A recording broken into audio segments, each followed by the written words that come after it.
네, 일단은 오늘 좀 전반적으로 분위기가 외국인 장세가 시작됐다라고 생각이 듭니다. 어제는 제가 첫 페이지로 외국인 장세 시작이라고 이제 물음표를 썼거든요. 네, 근데 오늘은 느낌표로 바꿨습니다. 그래서 외국인 장세가 진짜 시작됐다라는 그런 판단이고요. 지난주가 아니네요. 7월 8일부터입니다. 7월 8일부터 외국인들이 8천억, 엄청 오랜만에 순매수로 전환하기 시작한 이후부터 연속성 있게 매수가 들어오고 있는 모습들이 좀 확인이 되죠. 7월 8일 8천억, 그 다음날 4천억, 그 다음날 뭐 이틀 정도 한 2주 정도 팔았다가 그 이후로 다시 2주 샀고요. 2조 5천억 매수하고 그 다음날 2주 팔았다가 2천억, 7천억, 3조 5천억, 2조 5천억 이런 식으로 지금까지도 계속해서 좀 순매수가 들어오고 있는 그런 상황이에요. 그래서 외국인 장세의 특징이 뭐냐라고 한다면 어제는 제가 외국인 장세의 단점을 얘기를 했거든요. 단점은 쉽게 개인들한테 수익을 안 준다라는 거고요. 그래서 장중에 흔들기도 하고 그리고 조금 헷갈리게 하기도 하고 좀 장난질도 많이 치고 약간 그렇거든요. 네, 근데 좋은 거는 뭐냐면 삼전 닉스만 가진 않습니다. 그래서 최근까지 삼전 닉스만 갔었잖아요. 그래서 그런 시장에 우리가 되게 익숙해져 있었고 그 삼전 닉스만 갔던 이유가 개인들이 주도했던 시장이기 때문에 그랬거든요. 개인들만 매수를 했잖아요. 그리고 개인들이 뭘 매수했냐? 단일 레버리지 ETF를 다 샀습니다. 코스닥 팔고 레버리지 ETF 사고 뭐 코스닥 팔고 그 외 종목군들 다 팔고 이제 삼전 닉스 사고 이런 식의 어떤 흐름이었잖아요. 외국인들 팔고 기관도 팔고. 그러니까 개인들이 매수를 하는 종목만 올라갈 수밖에 없었단 말이에요. 근데 그게 삼전 닉스였었고 그래서 ETF 레버리지를 통한 좀 시장에 왜곡이 좀 많이 발생을 했던 거죠. 네, 근데 지금은 외국인들이 오늘도 팔아요. 오늘도 2조 5천억 원 팔았고 어제도 1조 9천억 원 팔았고 그제도 2조 2천억 원 팔았고 그래서 대부분 개인들은 다 매도를 하고 있는 상황이고 그리고 그 물량을 오늘 외국인들이랑 그리고 주로 연기금이 담고 있는 그런 상황입니다. 네, 그래서 이제 외국인들의 장세의 특징은 앞서 말씀드린 대로 많이 흔든다, 헷갈리게 한다라는 거 그리고 두 번째는 삼전 닉스만 사지는 않는다. 전반적으로 좀 바스켓으로 담거든요. 그래서 돌아가면서 담고 포트폴리오 리밸런싱을 되게 활발하게 한단 말이에요. 그래서 삼전 닉스도 당연히 사겠습니다만 그동안에 좀 그 밸류에이션 대비해서 많이 빠져 있는 섹터들 있잖아요. 그런 섹터들 특히 대형주 중심으로 해서 좀 원위치로 원복시키는 그런 흐름들이 아마 나타날 거라고 생각이 들어요. 그래서 그 지금 첫 타자가 전력 설비, 전력 인프라 이런 쪽들이 지금은 되고 있는 상황인 것 같고요. 당분간은 요 안에서 조금 순환매가 돌지 않을까라고 좀 생각을 하기는 합니다. 근데 뭐 대형주 중심이라고 말씀을 드렸기 때문에 기존에 우리 시장을 주도했었던 섹터들 있잖아요. 대표적으로 삼전닉스를 제외하고서는 뭐 삼성전기라던가 뭐 LG 이노텍이라던가 뭐 이런 기업들이 있죠. 삼성전기는 특히나 뭐 외국인들이 주도하고 있는 종목 중에 하나이기 때문에 이런 뭐 기판이라던가 MLCC 이런 종목군들도 대상이 될 수 있고요. 뭐 현대차를 포함한 대형주들도 대상이 될 수 있을 거고요. 그리고 뭐 지금 AI 데이터 센터 관련해서 전력 인프라나 그리고 뭐 전력 설비와 관련된 그 신재생 에너지와 관련된 대형주들도 그 대상이 될 수 있을 거고요. 그리고 이제 그 인프라 관련해서 건설주들 그리고 뭐 조선이나 방산 이쪽들 다 대상이 될 수 있습니다. 그래서 이미 지금은 다 빠져 있는 상황이잖아요. 그래서 다 빠져 있어서 사실상 뭐 지금 다 반등이 나오는 거에 대해서 할 말이 별로 없어요. 왜냐하면 많이 빠져 있기 때문에 그거를 이제 그동안에 포트를 많이 비웠기 때문에 사실상 빈집인 상태거든요. 대부분이. 그러니까 이거를 다시 한번 좀 채우는 과정에서 어느 정도 반등을 모색할 수밖에 없는 환경인 거죠. 그래서 아마 당분간은 이런 비슷한 시간들이 계속 이어질 거라고 생각을 하고요. 지금 단계에서 오늘 잠깐 이제 반등 나왔다라고 해서 팔고 나는 도망가겠다라는 형태보다는 지금은 오히려 조금 끌고 가서 외국인들의 수급과 함께 가는 게 지금은 좀 맞지 않나라고 좀 생각을 하고 있는 그런 상황입니다. 그래서 요것들 보면은 오늘 좀 특징적으로 봤던 것 중에 하나가 개인들이 계속 판다고 말씀을 드렸잖아요.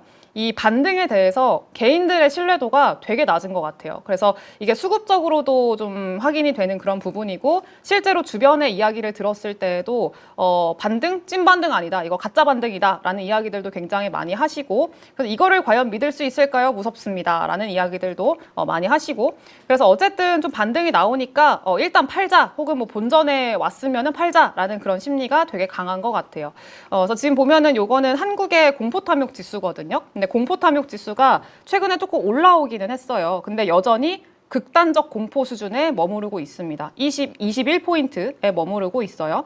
그래서 25포인트 미만이면 우리가 극단적 공포라고 얘기를 하고 그 이상으로 넘어가면 그냥 공포거든요. 근데 지금 극단적 공포에 머무르고 있다. 시장은 거의 바닥을 만들고 수급도 굉장히 좋아지고 있고 종목들도 꽤나 세게 반등이 나오고 있는데도 불구하고 이제 좀 극단적 공포에 있다라는 거는 그만큼 개인들의 여전히 좀 그 불신은 여전히 높다라고도 좀 생각이 듭니다. 그래서 어쨌든 외국인들이 좀 주로 지금은 주도를 하고 있는 그런 상황이고 개인들은 이걸 믿을 수 있을까라고 계속 의심을 하고 있는 그런 상황인 것 같아요. 네, 그리고 또 하나 더 얘기를 할 수 있는 게 신뢰도가 좀 낮다라고 좀 판단이 드는 것 중에 하나가 그 신용이 오늘도 좀 줄었습니다. 어제에 비해서도 또 줄었어요. 네, 그래서 이거는 뭐 22일 기준자의 신용 잔고를 가져온 거긴 합니다만 21일에 비해서 22일에 또 추가적으로 신용 잔고가 줄어드는 그런 형태가 나왔습니다. 둘 다 줄었어요. 코스피랑 코스닥 둘 다. 네. 그래서 지금 보면은 21일에 잠깐 쬐끔 올랐었거든요. 네, 코스피랑 코스닥 둘 다 쬐끔 올랐는데 다시 하루 만에 다시 줄었더라고요. 네, 그래서 지금 뭐 개인들도 조금 이 시장의 반등에 대해서는 살짝 아리까리 하고 있는 것 같다라는 좀 생각이 들어요. 네, 근데 제가 계속해서 시장이 좀 좋아진 것 같아요. 분위기가 좀 괜찮아진 것 같아요. 투심이 좀 많이 좋아진 것 같아요. 라고 얘기를 하고 있는 게 반도체랑 반도체가 삼전릭스죠. 삼전릭스가 오르기는 올라요. 근데 아까 오늘 장중에 그 흐름 보면은 우리 시장이 잠깐 빠졌었거든요. 장 초반에 급등이 나오다가 장중에 좀 눌림이 있었단 말이에요. 분봉 기준으로 봤을 때 오늘이 이랬습니다. 오늘 보시면 이렇게 장 초반에 갭상승으로 쫙 떠가지고 쭉 오르다가 한 12시까지 쭉 다시 밀렸거든요. 근데 다시 여기서 V자 반등이 나왔어요. 근데 여기서 주목을 했어야 되는 게 뭐냐면 그 하락이 나올 때 있잖아요. 그러면서 이때 코스피가 음전하기도 했거든요. 음봉으로 전환되기도 했었거든요. 시가보다 이 주가가 낮아지는 그런 형태까지 갔었는데 이때 반도체 중심으로 조금 흔들렸단 말이에요. 근데 반도체는 좀 흔들렸는데 그 외의 섹터들, 로봇주들 반등하기도 하고요. 그 외에 그 조선이나 방산 이런 섹터들 반등하고 전력설비 기업들 반등하고 신재생들 반등하고 이러면서 반도체는 조금 눌렸지만 그 외의 종목군들은 오히려 좀 괜찮은 모습들이 보였단 말이죠. 네, 그래서 어쨌든 수급이 확산되는 모습들이 오늘 되게 확연하게 이제 보이는 그런 상황이었었고 그리고 만약에 평소 같은 분위기였다면 평소처럼 진짜 안 되는 시장이었다면은 주가 중간에 이렇게 주가가 하락이 나올 때 있잖아요. 음전 나왔을 때 이때 아마 뭐 그동안에 강했던 로봇주나 아니면은 뭐 오전장에 강했던 섹터들은 아마 이때 급락이 나왔을 겁니다. 근데 급락이 안 나오고 오히려 괜찮았거든요, 주가가. 그래서 오히려 더 강하기도 하고 좀 그런 흐름들을 봤을 때는 이거 시장의 분위기가 좀 많이 달라지고 있고 실제로 수급이 확산이 되고 있구나. 이제는 저가 매수가 되게 강력하게 들어오는 그런 분위기구나라는 거를 좀 느꼈던 그런 하루였다고 저는 생각을 합니다. 네, 그래서 지금 뭐 달라졌다라는 거고 그리고 지금 뭐 금리, 미국의 국채 금리도 엄청 높은 수준이고요. 그리고 유가도 계속 높은 수준이잖아요. 거의 90달러까지 육박해가지고 뭐 대외적인 매크로 지표들을 봤을 때는 그렇게 좋다고 보기는 어려워요. 원달러 환율도 최근에는 계속해서 조정이 나오고 있지만 거의 이제 추세선에 거의 하단 라인까지 다 왔거든요. 그래서 추가적으로 원달러 환율이 여기서 더 하락할 수 있을까에 대해서도 살짝 의문이 드는 그런 위치이기도 하단 말이에요. 네, 그래서 유가 급등하죠. 미국의 국채 금리 급등하죠. 뭐 환율도 더 빠질지 잘 모르겠죠. 이러니까 대외적인 매크로 상황만 봤을 때는 그렇게 좋은 상황은 아니란 말이에요. 근데 그런 것들 다 무시하고 일단 시장은 오르잖아요. 그래서 결국은 이게 투심이 많이 회복됐다라는 증거라고도 좀 생각이 듭니다. 네, 그리고 오늘 나왔던 좀 우리가 반드시 체크를 해야 되는 그런 내용 중에 하나가 구글의 실적 발표죠. 네. 우려가 현실로 근데 이미 알고 있는 이라고 제가 이제 써놨는데 오늘 뭐 좋은 내용들도 있었고 안 좋은 내용들도 있었는데 시장의 반응이 어땠냐면 좋은 내용들은 더 좋게 안 좋은 내용들은 이미 알고 있었어. 약간 이런 식으로 반응을 하더라고요. 그래서 어제도 그게 살짝 보였거든요. LG 디스플레이가 실적 발표를 했는데 LG 디스플레이 실적 잘 안 나왔어요. 잘 못 나왔습니다. 그래서 예상보다 더 못 나왔어요. 네, 근데도 주가가 오르더라고요. 그래서 일단 악재 해소, 불확실성 해소 이런 것들로 이미 알고 있었다. 이러면서 일단은 좀 올리는 모습들이 있었고 오늘도 현대차 실적 발표했죠. 현대차 실적 잘 안 나왔습니다. 예상보다 예상처럼 잘 안 나왔어요. 네, 근데 어차피 2분기에 실적 잘 안 나올 거라는 거 우리가 다 알고 있었고 네, 데이터가 일단 안 좋았으니까. 근데 어쨌든 실적이 나오니까 또 오르더라고요. 네, 그래서 안 좋은 내용은 이미 알고 있었어 라고 하면서 올리고 불확실성 해소 이렇게 올리고 좋은 내용은 알고 있긴 했지만 좋네 라고 하면서 주가 올리고 이게 오늘의 굉장히 특징적인 흐름이었습니다. 그래서 대표적으로 LS 일렉트릭 같은 경우에도 주가 잘 나올 거 알고 있었거든요. 수주도 좋을 거 알고 있었어요. 근데 데이터가 생각보다 더 좋았던 거죠. 그러면서 주가도 쫙 올렸고 그리고 OCI 홀딩스 같은 경우에도 실적 양호하게 나오면서 주가 또 올리고 지금 실적 시즌이 본격적으로 시작이 됐잖아요. 그러면서 실적이 잘 나온 기업들 먼저 지금은 툭툭 튀게 좀 올려주는 그런 모습들인 것 같아요. 그건 뭐 워낙에 주가가 많이 빠져 있었으니까 더 뺄 것도 없기 때문이기도 하겠죠. 네. 근데 어쨌든 뭐 오늘 구글 같은 경우에도 실적 발표를 했어요. 근데 우려가 일단 현실로 나왔습니다. 이번에 구글이 그 현금 흐름이 적자 전환을 했어요. 그래서 요거는 어제 제가 구글의 알파벳의 실적 발표 포인트 3가지라고 하면서 이제 말씀을 드렸었잖아요. 어쨌든 이번에 그 현금 흐름이 적자 전환을 할 거라는 거는 이미 알고 있는 내용이었습니다. 근데 이 현금 흐름이 적자로 넘어가는 거를 조금 더 방어하기 위해서 그리고 이 재무 부담을 조금 덜기 위한 그런 그 성장률은 어느 정도일까에 대한 고민을 어제 했던 거고요. 근데 오늘 사실 구글은 할 만큼 했다고 생각을 해요. 이 데이터를 발표한 걸 보면은 그래서 할 만큼 좋은 데이터를 발표를 했고 굉장한 호실적을 발표를 했습니다.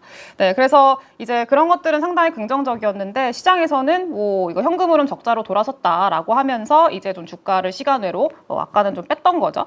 그래서 AI 인프라 투자를 위한 캐펙스 확대 영향으로 알파벳의 잉여 현금 흐름이 이번에 마이너스로 전환이 됐고요. 영업 현금 흐름이 190억 달러보다 많은 449억 달러의 캐펙스 투자가 집행이 되면서 잉여 현금 흐름이 마이너스 58억 달러를 기록을 했다. 거의 60억 달러 적자로 지금은 돌아선 상황이다라고 이제 설명을 할 수 있겠습니다. 네, 근데 결국은 그거죠. 이제 벌어들이는 돈보다 나가는 돈이 더 많아졌다라는 얘기예요. 근데 제가 옛날도 아닙니다. 한 2분기 때 한번 말씀드렸는데 하반기에 가장 큰 관전 포인트 그리고 우리 시장의 노이즈로 낄 수 있을 만한 이슈가 요거라고도 말씀을 드린 적이 있거든요. 빅테크 기업들의 현금 흐름이 이제는 좀 적자로 돌아서는 거, 그래서 버는 돈보다 쓰는 돈이 더 많아지는 거. 이게 단순히 구글만이 그런 게 아니에요. 구글이 지금 그나마 현금 흐름, 창출하는 현금 흐름 대비해서 캐펙스 지출하는 비중이 상대적으로 낮은 기업이거든요. 네, 근데 이미 아마존은 지난 분기부터 버는 돈보다 쓰는 돈이 많아졌고, 그리고 이것보다 더 많이 쓰는 기업들이 일단은 지금 메타도 있고 막 그렇잖아요. 그러니까 알파벳이 이렇게 전환이 됐다는 거는 다른 빅테크 기업들도 대부분 이렇게 될 거라는 거를 의미하기도 해요. 물론 뭐 이거는 나와 봐야 알긴 하겠습니다만. 네, 근데 중요한 거는 이미 알고 있는 내용입니다. 이미 알고 있는 내용이고, 그리고 중요한 건 좀 긍정적인 요인의 시장에는 더 집중을 하기 시작을 했다라는 게 좀 메인인 것 같아요. 그러니까 이게 시장의 우려를 완전히 해소시켜주지는 못했어요. 적자 전환 안 하면 좋죠. 안 하면 좋은데 우리가 이미 알고 있는 내용이고, 그리고 그만큼 투자를 할 수밖에 없을 정도로 지금 수요가 너무나 강력하다라는 거를 이번 실적을 통해서 확인을 시켜줬잖아요. 그러니까 그게 중요한 거죠. 그래서 보면은 이제 제일 중요한 게 뭐였냐, 긍정적인 게 뭐였냐, 구글의 클라우드 사업이 성장률이 어마무시하게 좋습니다.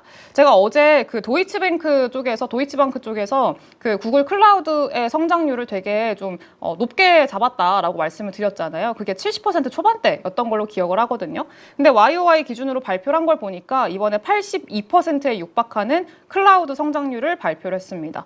지금 보면은 그 기울기가 엄청나게 가팔라요. 지난 분기가 63.4%였었는데 네, 이번 분기는 더 빠르게 지금은 급증을 하고 있는 그런 상황이에요.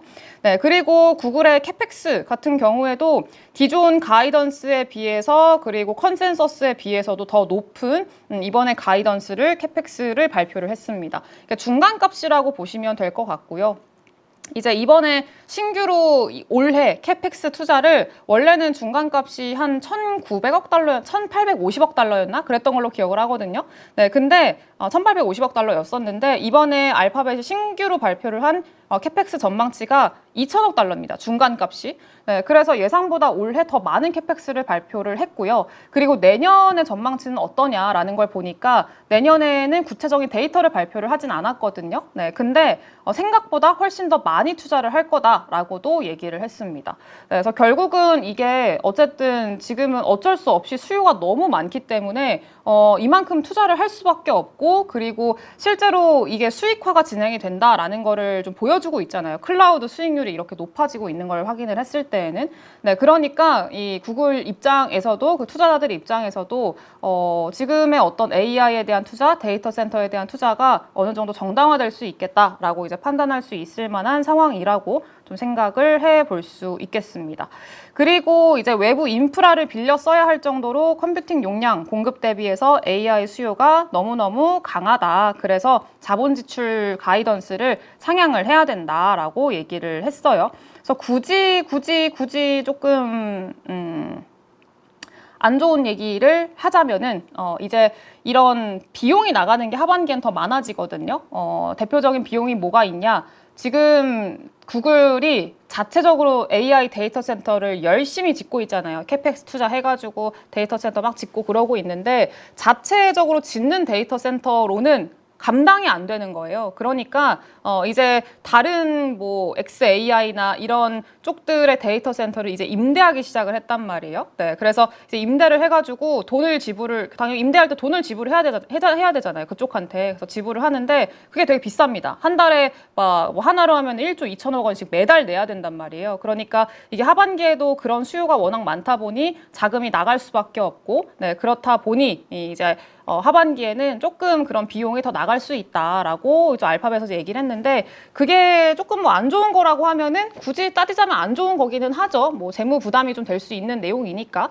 네, 근데 어찌 됐든 간에 결론적으로는 그렇게 할 수밖에 없는 강력한 수요가 확인이 되고 있다라는 게 제일 중요한 상황인 것 같고요. 언젠가는 당연히 이런 투자가 부담이 될 수밖에 없는 순간이 와요. 근데 그게 지금은 아니다라는 게 사실상 결론이긴 합니다. 그래서 어쨌든 이렇게 캐펙스를 강하게 투자를 하고 있고 더 확대를 하고 있고, 그러면서 이 많은 돈을 투자를 하는 데 있어서 가장 수혜를 보는 기업은 누구예요? 네, 메모리 반도체 사는데 또 많은 돈을 쓸 거 아닙니까? 네, 그래서 돈을 많이 쓸 거기 때문에 반도체 기업들은 결국은 수혜를 볼 수밖에 없다라고 좀 봐야 될 것 같아요. 그래서 시간 외에서도 그게 되게 좀 뚜렷하게 보였던 게, 알파벳이 실적 발표를 하고 나서 알파벳은 막 4% 넘게 빠지고 막 그랬었잖아요. 근데 반대로 마이크론은 2%인가? 뭐 이렇게 오르더라고요. 네, 그래서 어쨌든 얘가 돈을 이만큼 많이 내면은 그 돈이 다 이 주머니에서 나온 돈이 다 마이크론, 삼성전자, SK하이닉스 이런 기업들한테 갈 거니까 어찌 됐든 이익에 대한 기대감은 좀 당분간은 이어질 수밖에 없겠다라고 생각을 하고 있는 거죠. 그래서 사실 이게 영원히 갈 거라고 저는 생각 안 해요. 무조건 걱정해야 되는 시기는 분명히 옵니다. 네, 근데 그게 뭐 언제가 될지는 당연히 저도 모르죠. 네, 근데 어찌 됐든 간에 공급이 확 늘어나는, 그러니까 반도체 공급이 확 늘어나는 시기 전까지는 그래도 지금과 같은 상승 사이클이 어느 정도 이어지지 않을까라고 생각을 하고 있는 거고, 그게 적어도 올해는 아니다. 그래서 이게 사이클이 끝나는 시기는 올해는 아니다라고 좀 판단을 하고 있는 겁니다. 네, 그래서 이런 요인에 오히려 더 집중을 하면서 시장에서는 이제 강한 어떤 좀 기대감을 가지고 좀 지금의 위치에서 주가를 확 끌어올리는 그런 모습들이 보여지고 있는 것 같아요. 네, 그리고 AI에 대한 투자는 여전히 앞서 말한 대로 지속이 되고 있다라고 확인이 되는데, 그렇다 보니까 이게 투자를 하고 있는 그 주체들이 한 군데만 있는 게 아니거든요. 네, 지금 여러 군데에서 투자를 하는데 빅테크만 투자를 하는 게 아니라 이제는 뭐 저번에 제가 메리츠 증권의 리포트를 좀 이제 보여드리면서 사우디에서의 투자도 AI 투자도 지금 좀 진행이 되는 것 같다. 소버린 AI에 대한 투자가 본격화되고 있다라는 그런 내용의 그 리포트 내용을 좀 말씀을 드렸던 걸로 기억을 하거든요. 그래서 국가 단위의 AI 투자가 진행이 되고 있습니다. 근데 그거 우리나라도 마찬가지잖아요. 우리나라도 지금 뭐 AI 대규모 데이터 센터 짓는다 이러고 있는 상황이고 소버린 AI 구축을 해야 된다라고 하면서 정책상으로 지금 밀어주고 있는 상황이잖아요. 그래서 그거는 뭐 우리나라뿐만이 아니라 뭐 중동 국가들도 마찬가지일 거고요. 글로벌 국가들도 다 마찬가지일 거라고 생각을 해요. 그래서 요거는 그냥 빅테크 기업들뿐만이 아니라 하나의 국가라는 새로운 고객사가 이제 생긴 거기 때문에 이것 또한 이제 수요를 더 이제 가속화시킬 수밖에 없는 요인이고 실제로 이게 투자가 이제 막 본격화가 되면서 서버 디램이 서버 디램 현물가가 계약가보다 146%나 급등을 했다. 그래서 HBM을 넘어서 AI 수요가 지금 확산이 되고 있는 게 확인이 됐다라는 그런 내용입니다. 그래서 내용들 보니까 글로벌 빅테크 기업들의 AI 데이터 센터 증설 그리고 국가 주도의 소버린 AI 프로젝트가 동시에 진행되면서 서버 구축 초기 단계에서 필요한 테스트용 메모리 수요가 크게 늘어난 걸로 전해졌다라는 그런 내용들도 지금 보도가 되고 있습니다. 네, 그래서 실제로 오늘 아침에 이슈톡톡 시간에도 얘기했던 것 같은데 오픈 AI가 또 대규모 그 투자하겠다라고도 또 발표를 했죠. 그래서 이 투자 금액을 더 늘리겠다라고 발표를 했고 이거는 누가 뭐 브레이크를 잡지 않는 이상은 못 멈춥니다. 제가 봤을 때는 멈추지를 못하고 어쨌든 투자는 계속 이어질 수밖에 없는 상황이고 그 안에서 우리가 또 뽑아 먹을 수 있을 때까지는 계속 뽑아 먹어야 된다라는 게 한 명의 투자자로서의 입장이기는 합니다. 저는. 네, 그래서 그렇고 그리고 지금 우리나라에서도 마찬가지로 이제 국가의 AI 그리고 AI 데이터 센터 구축 요거를 지금 하고 있는 그런 상황이잖아요. 네, 아까 시간 외로 보니까 그 SK SK 하이퍼 주식회사를 설립을 한대요. 아까 SK텔레콤 쪽에서 나온 공시였던 걸로 기억을 하는데 SK 하이퍼라는 주식회사를 설립을 하고 출자 결정을 했대요. 그래서 AI 데이터 센터 사업을 주요 사업으로 삼는 그런 회사라고 얘기를 하고요. 그래서 지금 뭐 자기 자본 대비해서 5.79% 이렇게 취득을 한다라는 그런 내용이 보도가 됐습니다. 현금 출자로. 그래서 목적은 AI 데이터 센터 사업 강화하는 거, 요거를 좀 추진을 하겠다라고 하는 건데 어쨌든 지금 이번에 그 6월 달이죠. 메가 프로젝트 발표를 했잖아요.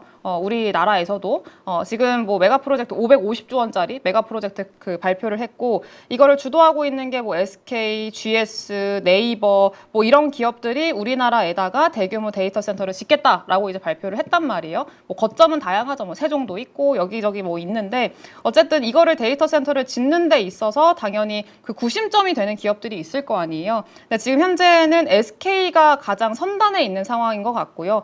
그리고 SK 관련해서는 그 누구죠? SK 이터닉스 얘는 뭐 이전부터 여러 번 말씀을 드렸던 기업이긴 합니다만 그 이전에 KKR이라는 사모펀드가 SK 이터닉스의 최대 주주로 지분을 다 인수를 했단 말이에요. SK로부터. 네, 그러면서 KKR이 이제 최대 주주가 됐는데 SK가 KKR이랑 합작법인을 세웠어요. 네, 그러면서 그 자금을 이제 약간 투입하는 그런 형태로 가고 있거든요. 근데 결국은 SK가 이렇게 좀 그 데이터 센터 우리나라에 지을 거죠. 네, 그리고 여기서 당연히 전력 인프라는 당연히 필요할 수밖에 없죠. 근데 지금 구조상 봤을 때 이 SK와 관련된 데이터 센터나 뭐 그리고 이런 투자나 이런 것들을 다 좀 SK 이터닉스가 흡수할 수밖에 없는 구조가 현재는 좀 만들어졌습니다. 그래서 시장에서는 뭐 지금 구체적으로 뭐가 발표된 게 없잖아요. 뭐 계약이 나온 것도 아니고 SK 이터닉스가 계약을 따낸 것도 아니고 아니면 뭐 데이터 센터가 뭐 어떻게 얼마치로 지금 뭐 이만큼 뭐 지어질 거다 뭐 이렇게 나온 것도 아니고 뭐 아무것도 나온 게 없거든요. 근데 이미 SK 이터닉스는 지금 신고가 가고 있고 그러고 있습니다. 시장에서는 스토리를 쓰고 있는 거죠. 이거 보니까 딱 얘가 지금 구심점이 되겠네라는 그런 인지 하에 오늘 좀 급등이 나왔다고 보시면 될 것 같고요. 당연히 SK텔레콤도 그 중점에 있습니다. 오늘 뭐 공시가 나오기는 했습니다만 SK텔레콤 밑으로 어쨌든 지금 이런 것들을 진행을 하고 있는 그런 상황이고 SK텔레콤도 지금 주가가 이제 막 반등을 하고 있는 그런 상황이던데 SK 아까 시간에도 조금 오르는 것 같긴 하던데요. 지금 어떻게 됐을까요? 네.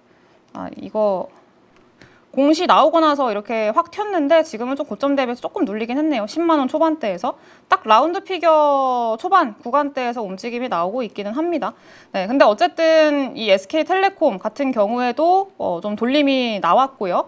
좀 이렇게 제자리를 약간 좀 자리를 예쁘게 만들고 있는 기업들이 되게 많아요, 지금. 그래서 워낙 좀 고점 대비 많이 밀려 있다가 돌리고 있는 상황이니까 더 그런 것 같기는 한데요.